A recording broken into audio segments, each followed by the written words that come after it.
Vai jūs zināt, ka savulaik Rīgas mikrorajoni tika projektēti tā, lai to iedzīvotājiem tajos būtu pieejami visi kvalitīvai dzīvei nepieciešamie pakalpojumi? Jā. Un kā jums liekas, vai pašlaik mikrorajonos tie pakalpojumi ir tik ļoti pieejami, ka var nodrošināt kvalitīvu dzīvi tās iedzīvotājiem? Tieši tā. Domas dalās, vai ne? Un tieši šodien mūsu sarunas laikā mēs mēģināsim kopā rast to risinājumu, kam būtu jānotiek, lai tie pakalpojumi iedzīvotājiem mikrorajonos būtu pieejami, un no otras puses tā uzņēmējdarbības vide būtu arī pietiekami interesanti arī uzņēmējiem mikrorajonos.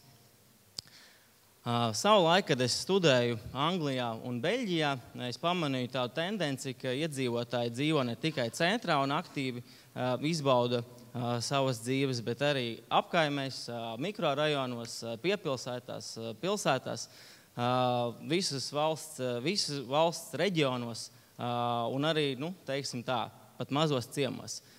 Tur bija attīstīta mazumtirdzniecība, ēdināšanas joma. Un tagad es atgriezos vairāk nekā 10 gadus atpakaļ. Protams, ēdināšanas nozare mums koncentrējās tikai un vienīgi ap tuvējo centru, pārsvarā Vecrīgā. Arī mazumtirdzniecība nebija diezko izplatīta. Un kas notika pēdējo 10 gadu laikā, teiksim tā, centrs ir ļoti attīstījies. Mums ir parādījušies vairākas ielas, kur ir daudz interesants kafejnīcas un veikaliņi. Mums ir radušies vairāk kultūras kvartāli. Iedzīvotāji ir izveidojuši vairāk centra apkaimju iedzīvotāju biedrības.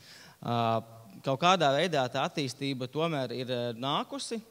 Mēs esam redzējuši, kā cilvēki dzīvo Rietumē Eiropā, un tas viss ir noticis varbūt tās arī pateicoties uzņēmējiem, kas tās interesantās vietas Rīgas centrā ir ieviesuši. No otras puses arī pašiem iedzīvotājiem, kas ir ceļojuši apkārt un redzējuši, ka var dzīvot arī savādāk, var svētkus sev sarīkot ne tikai svētku dienās un piekdienu vakaros, bet to savu dzīvi var izbaudīt arī biežāk un ikdienā. Man tāds interesants piemērs ir, ka, piemēram, runājot par mūsu avotu ezīti, kas ir avotu apkaimē, atrodas vienā no centra apkaimēm. Savulaik tā bija tāda pirmā mītiņu vieta apkārtējiem iedzīvotājiem, un, teiksim tā, avotu ezīšu paspārnē ir dibināta avotu apkaimes iedzīvotāju biedrība, un joprojām tie mītiņi notiek vairs arī ne tikai mūsu kafejnīcā, bet arī citās. Un es atceros, ka pirms gadiem 5, kad mēs atvērām avotos ezīti Miglā, toreiz tur bija 1-2 kafejnīcas, un tagad ielas garumā jau to ir vairāk nekā 15. Ir dažādas kafejnīcas, bāri, pat alus brūži. Un, teiksim tā, iedzīvotāji ir saliedēti, kaimiņi ir iepazinušies. Cits pie vainas. Viss, kas kopā, ne tikai ezītes iedzīvotājiem, beidzot apkaimi ir interesanti, tur ir ko darīt. Veidojās inovatīvas idejas, varbūt tās no Rīgas domas noteikti zina, ka vairākas apkaimes tagad aktīvi iesaistās iniciatīvās, rīko pasākumus, labiekārto teritoriju, lūdz finansējumu un tam līdzīgi. Bet kas notiek ar mikrorajoniem? Mikrorajonos tā situācija vēl ir nedaudz savādāka. Iedzīvotāji varbūt tās vēl nav tik ļoti saliedēti, bet arī to vietu, kur viņiem saliedēties, nav tik daudz. Un tagad es savulaik strādāju Subwayā, kas ir lielākais franšīzes tīkls pasaulē, vairāk nekā 100,000 ēdināšanas restorāniem. Mums tur mācīja, ka Anglijā tas mērķis uz 15,000 iedzīvotājiem ir atvērt vienu Subway. Un, kad tas mērķis tika sasniegts, tad jau nākamais mērķis tika izvirzīts uz 10,000 iedzīvotājiem varētu atvērt vienu Subway. Mēs, protams, ezītim esam to ciparu pielāgojuši mūsu platuma grādiem, un tad mūsu tāds, teiksim, uzstādījums ir, ka viena kafejnīca varētu pastāvēt tad, kad tās 1 kilometra rādījusā dzīvo aptuveni 30,000 iedzīvotāji. Kas ir tāds 10-15 minūšu gājiena attālumā. Līdz ar to var secināt, ka ne visi mikrorajoni mums, teiksim tā, derētu. Bet daži derētu. Un būtu jāatrodas to mikrorajonu centrā. lai tā komercdarbība, teiksim, būtu veiksmīga. Bet kādēļ 30,000 iedzīvotāji, tur pamatā ir vienkārši matemātika. Lai kafejnīca varētu, teiksim, tā, izdzīvot vai nosegt visas izmaksas, sasniegt to saucamo break-even point, kasai dienā būtu jābūt, ienākumiem dienā būtu jābūt ap 1000 eiro ar PVN. Ja tas ir kaut kādā reģionā, tad tā ienākuma varētu būt aptuveni 700 eiro dienā, jo tur ir zemāks nomas maksas un zemāks algas. Un principā tad mēs varam nosegt nomas maksu, komunālos maksājumus, ēdienu pašizmaksu un samaksāt darba algu vienam pavāram un vienam kasierim viesmīlim. Bet izklausās diezgan daudz, tie 1000 eiro ar PVN vai pat tie paši 700, 750. Bet tāda ir tā realitāte. Bet kāpēc, piemēram, Anglijā var kafejnīca pastāvēt katrā mazā miestā, kur ir pa daži 100 iedzīvotāji, nerunājot par 1000 lielām pilsētām? Tā atbilde ir gluži vienkārši, laikam nodokļu politika. Gan samazināts PVN tam kalpo par labu, gan arī gandrīz vai neesošie algu nodokļi mazām algām. Un līdz ar to cilvēki var nodarboties ar uzņēmējdarbību arī nelielās pilsētiņās. Veidojās kafejnīcas, veidojās darbnīcas, veidojās veikali, un cilvēki arvien mazāk un mazāk aizbrauc, bet principā, ko mēs redzam Rietumē Eiropā, tā iedzīvotāju apjoms reģionos, mikrorajonos, piepilsētās palielinās līdzinot ar pašiem pilsētas centriem. Tā kā ļoti svarīgi, ja mēs vēlamies, lai pakalpojumi būtu pieejami iedzīvotāju mikrorajonos, būtu padomāt par kādu īpašu nodokļu politiku, nodokļu pieeju uzņēmējdarbībai. Un tālāk, atgriežamies atpakaļ pie mikrorajonu centriem.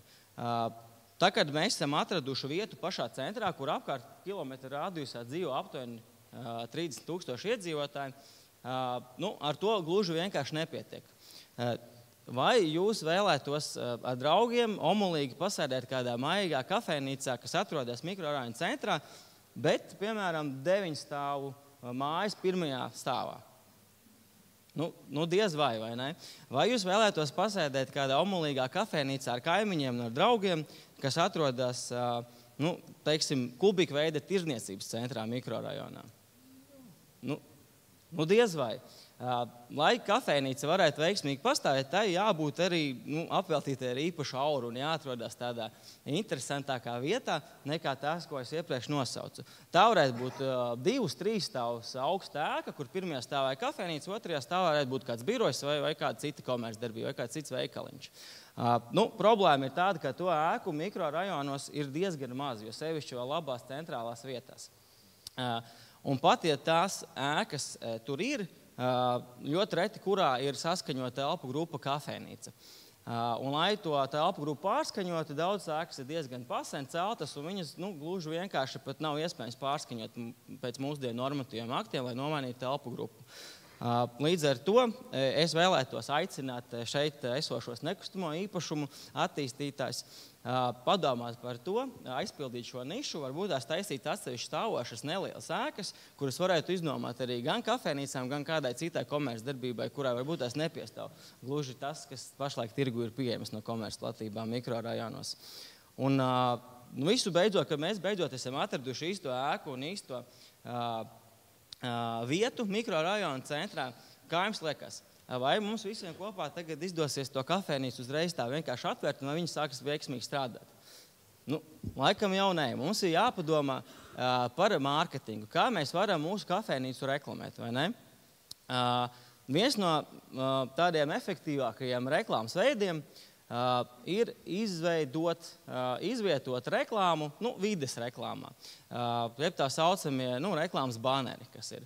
Un pašlaik viņi ir ļoti dārgi. Principā maziem lokāliem biznesiem viņi ir nepaceļami dārgi, jo tur notiek lielie konkursi, kur tiek tās vietas iznomātas kādam pārvaldītājiem, un tad tas pārvaldītājs par 150 eiro nedēļā iznomā vienas pieturas vienu pusi. Protams, ka tas mazam biznesam nav paceļams, un viņš nevar prasīt lielas atlaides, bet, teiksim, lielāks tīkls, noklājot uzreiz tur trešdaļu Rīgas, var saņemt ļoti, ļoti interesantas un lielas atlaides.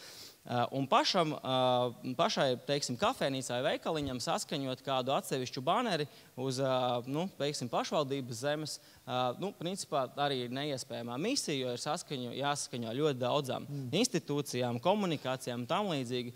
Un tas process var aizņemt tur līdz pat gadam, un nevienmēr arī būs veiksmīgs. Tāpēc aicinātu arī iesaistītās puses, varbūt tās padomāt par kādu atvieglojumu vietējiem biznesiem, atvieglot un varbūt tās subsidēt daļai šo reklamēšanās iespēju, lai arī mikrorajonos iedzīvotājiem būtu pieejami daudz dažādu pakalpojumu. Paldies!